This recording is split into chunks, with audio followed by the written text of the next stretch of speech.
May I call you Kate? Yes, of course. Thank you very much.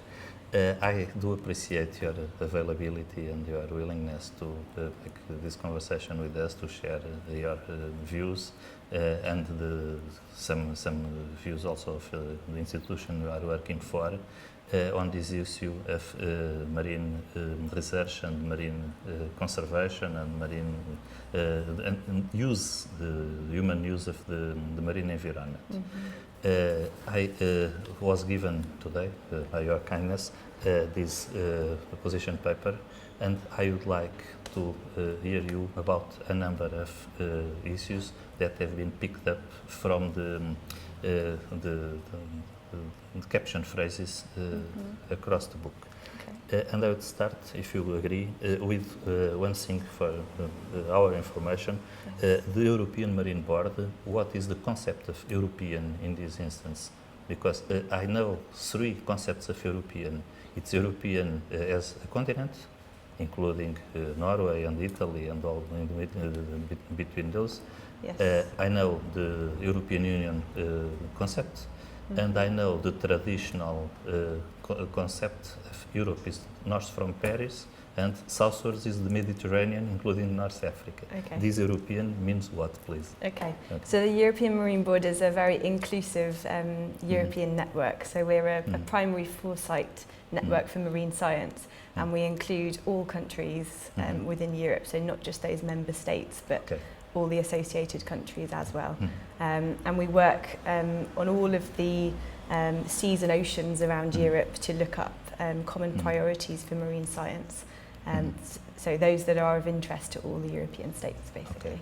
Okay. It's very nice to hear about that enlarged view. It's wide view, because most of the areas that are under the jurisdiction of coastal states in the European continent and islands, part of them are not really part of the European Union.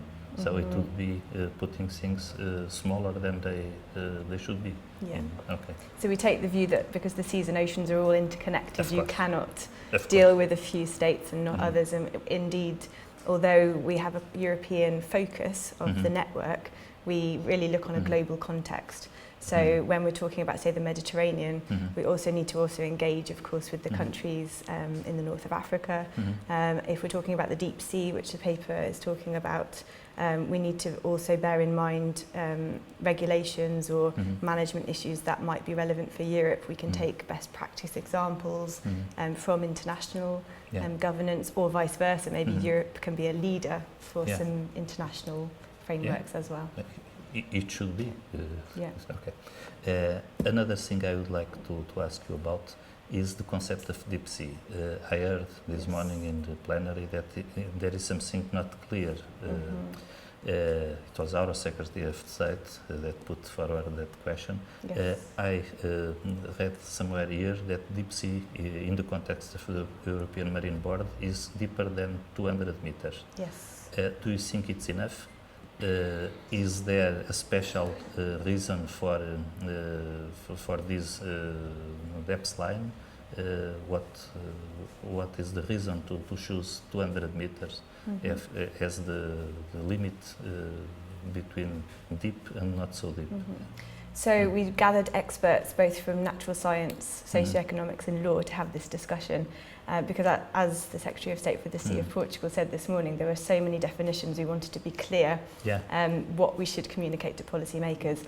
We have decided to go with a more scientific definition, so i.e.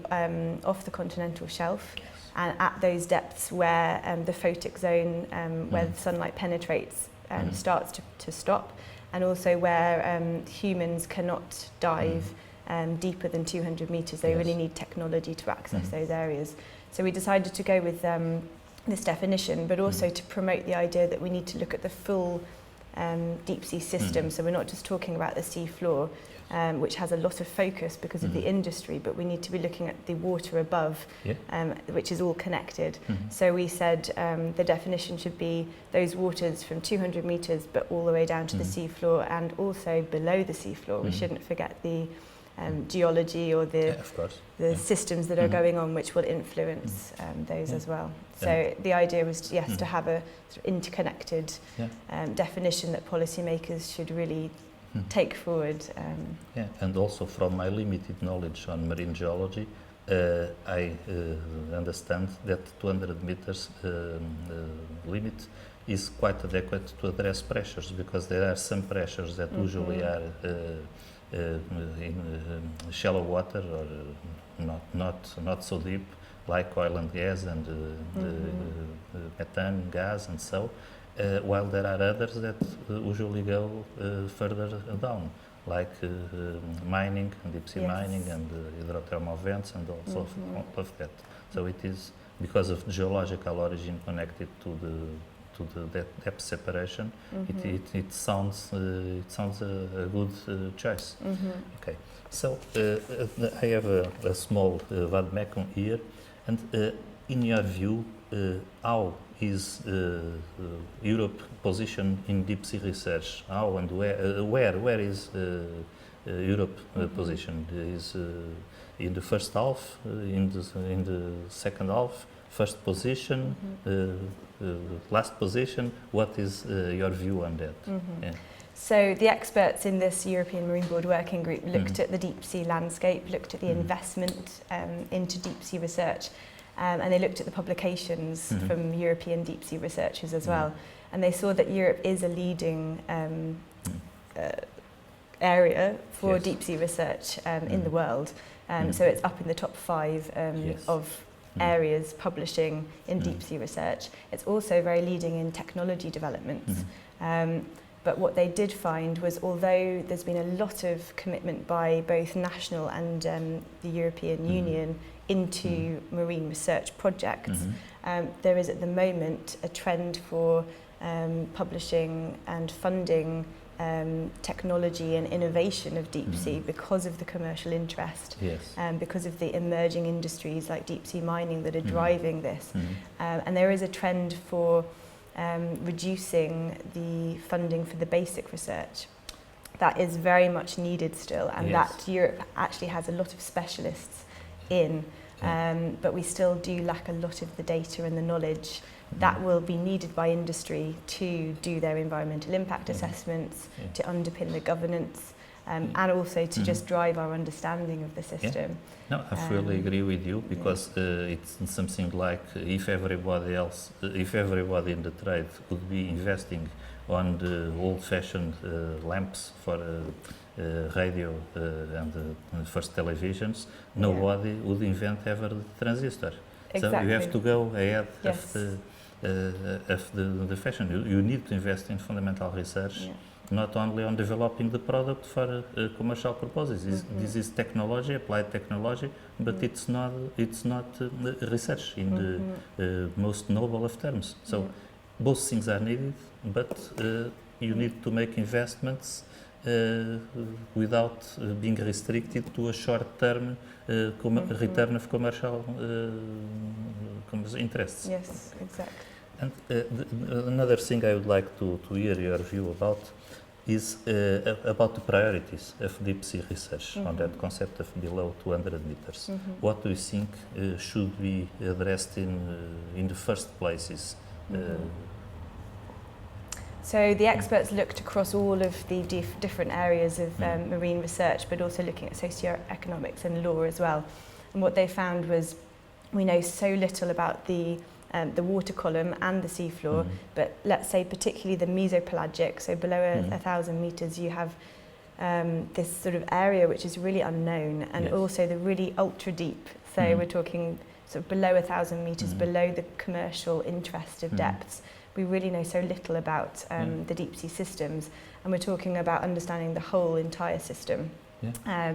But in particular, we don't know so much about deep sea ecosystems and the connectivity between different species, the resilience, because we've heard at this conference so many issues of deep sea species having very long life expectancies, but the reproduction as well is so slow that we don't know the impact on these environments. So yes, the connection between these ecosystems was a big a thing that came up as a gap, but that it must be interconnected with all our understanding of the system. So we need still the physics and the chemistry and the geology combined. And to be bold and address new ways of getting information. I remember a thing that it was something very unexpected to me. I came from a seabird and marine mammal training, and I know about some petrels that feed on the surface of the water. They can hardly go beyond to 20 centimeters below the water surface. And that species around Madeira and Azores, when the biologists started comparing pellets from their food, they found fish that usually are very deep in the water. Right. So usually they are very deep, but not always. And the feeding rhythm of those birds was connected to some vertical migrations that was unknown to biologists, so to speak. So it's not only separated by depth, it's also in time, how it works. Okay. Yes. So we have here another thing. It's basically the next step. We have knowledge gaps. We know that, but what is your informed guess about the perceived limitations? Do you think we have identified the main knowledge gaps on deep sea science, or there may be something that are not even addressed as a priority for research? What is your personal view on that? I think what's come out of this is the expert working group did a consultation with much wider stakeholders. So they talked with industry, NGOs and scientists, and what they found was that all the stakeholders said that there is a real need for this baseline research. But because the regulations for industry are just developing now, we don't always know what knowledge gaps there are around the corner. So I think what's very important, what's come out of this, is we need to set up more dialogue between industry and government and science, so that we can develop these research priorities. It's not just scientists saying we need deep sea ecosystem research, it's really a combined call for humanity to understand it for many different purposes. So all I would say is that I think science can still really form a very good basis for knowing what gaps there may be, but you still need to involve the whole of society to drive it forward. And in a way you are saying, and if it's that, I will agree fully with you, that what is not very well established will be so in the by walking. It's by walking that we make the pass with our feet. And I think this idea for setting up scientific advisory processes throughout, because science will find new discoveries or new gaps, industry will need new answers to things, and that needs to evolve. It can't just be set in a regulatory system and then left for 10 years. So it has to be adaptive. It does not fit. It's a joint venture in the whole concept. And what the issue that usually puts people very nervous, what about funding of deep sea? We know this is something that takes out quite a lot of money. It's not the same thing that studying the ecology of a sandy beach. And we know also that the mining companies or companies involved with deep water fishing spend lots of money in equipment, in technology, and so. When we call about fundamental research, so to speak, those people in principle would not be interested in putting in money. What is your views on that? It should be supplemented through other ways, state funding, or should we persuade companies to jump more into financing investigation? What do you think? So I think what came out of the paper was that there are some good examples already of public and private partnerships.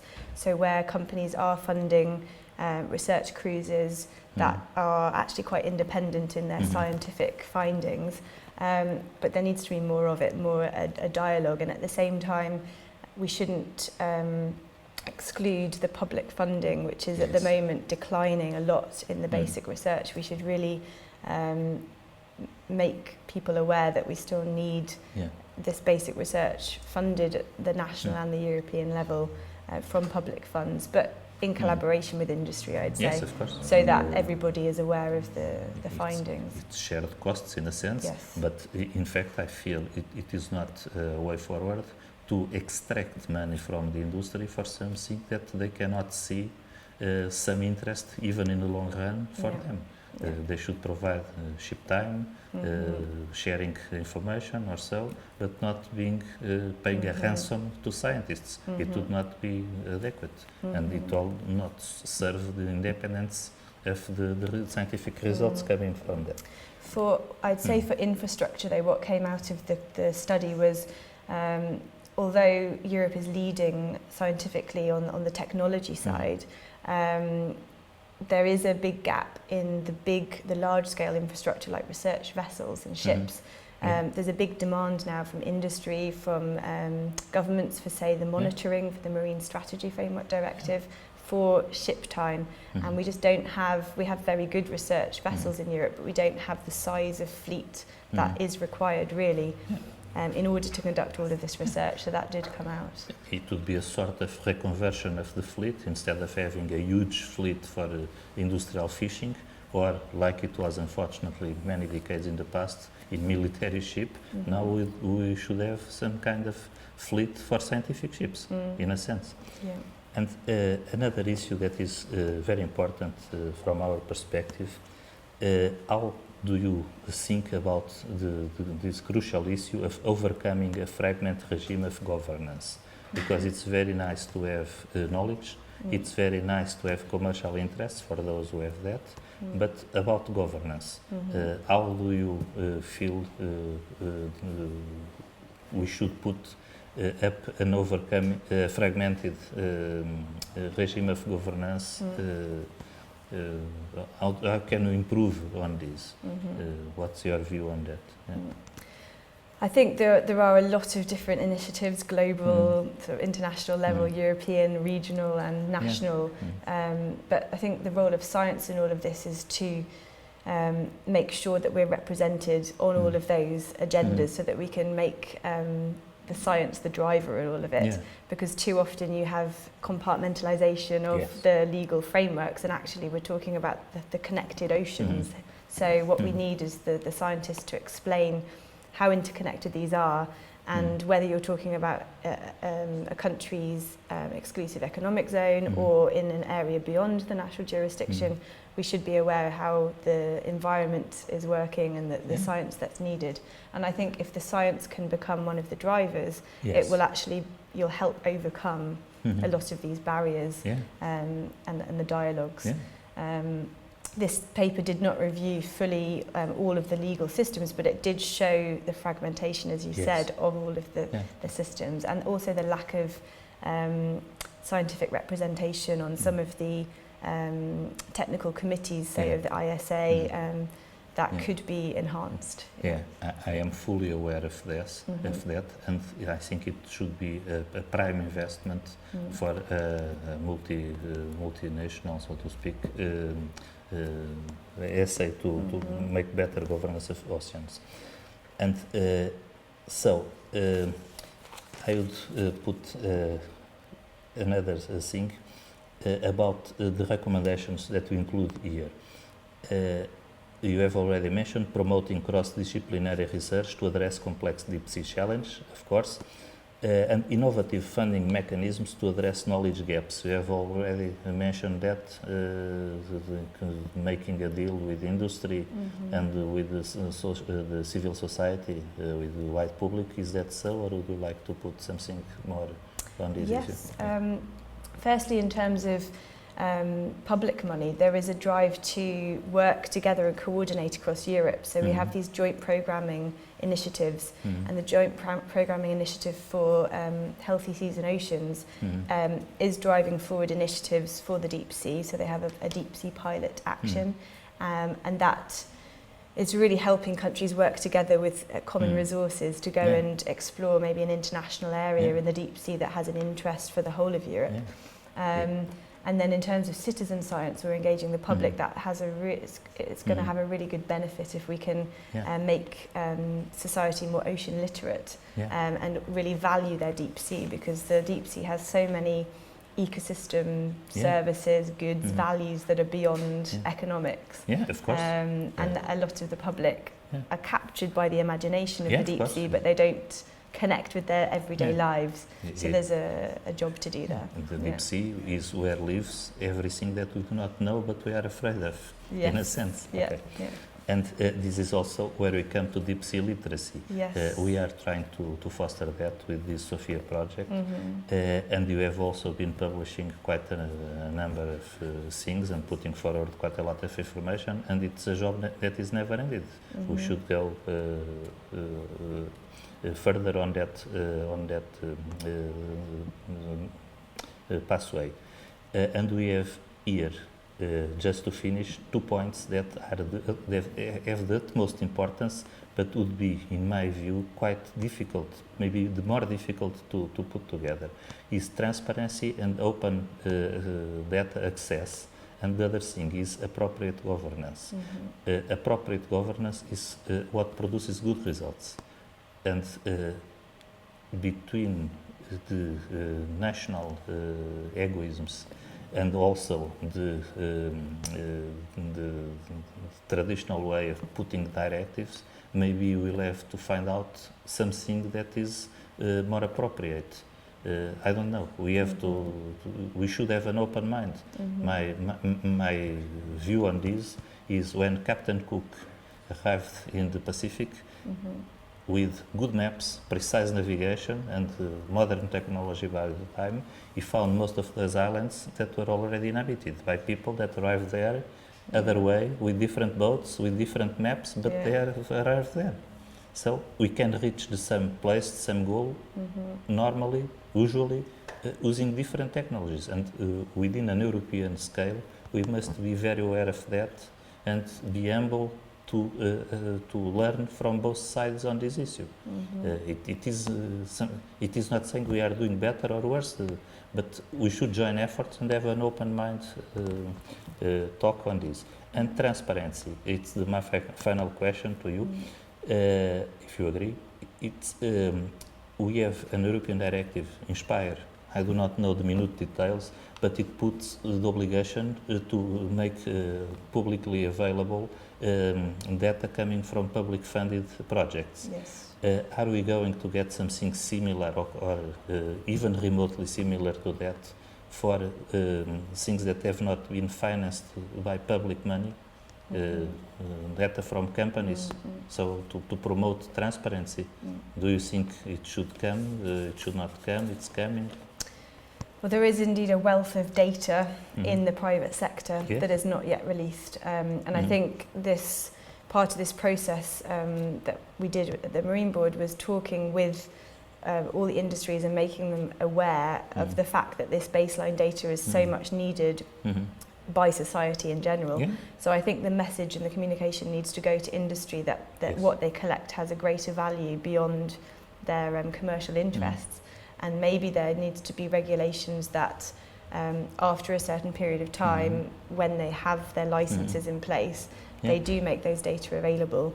But they can also work with, collaborate with scientists to monitor, because industry needs to monitor their areas because of the work they're doing, and those data are interesting to scientists as well for other reasons. So it can be a nice collaboration. So in terms of a regulation, I'm not sure how that could be implemented, because each industry might have different obligations, but I think the communication and the idea of sharing the data is already becoming a positive thing that industry wants to do. So I think we'll see more of it, hopefully. And even if you can go without putting an obligation, by making some kind of gentleman's agreement, it would be better, because usually people do not like to have a gun pointed to them. If you can build up a good working joint venture, would be extremely nice in my view. Sometimes as well, it's maybe in a historical contract of the company to not release the data, but there's Yeah. not really a rationale Yeah. now for that to Yeah. happen. So it's communicating to the Yeah. directors just to make a smaller change to their contract, Yeah. and then they can make a big difference. Some So, centuries yeah. ago, people shopped the ads of other in public place, while the other people were selling food and making music and so. And Yeah. fortunately, we have come out Beyond of that that, age. yes. Yeah? Yeah, It's yeah. something quite Yeah. similar. Mhm. So I would, from my point of view, ask if you have something that you could, you would like to put out to this as a finalizing message to this interview, or else I would like to thank you for your availability and for your willingness to share your views and the views of the European Marine Board with us. Mhm. Okay. Okay. That's it. Thank you very much. Yes. Thank you. Thank you.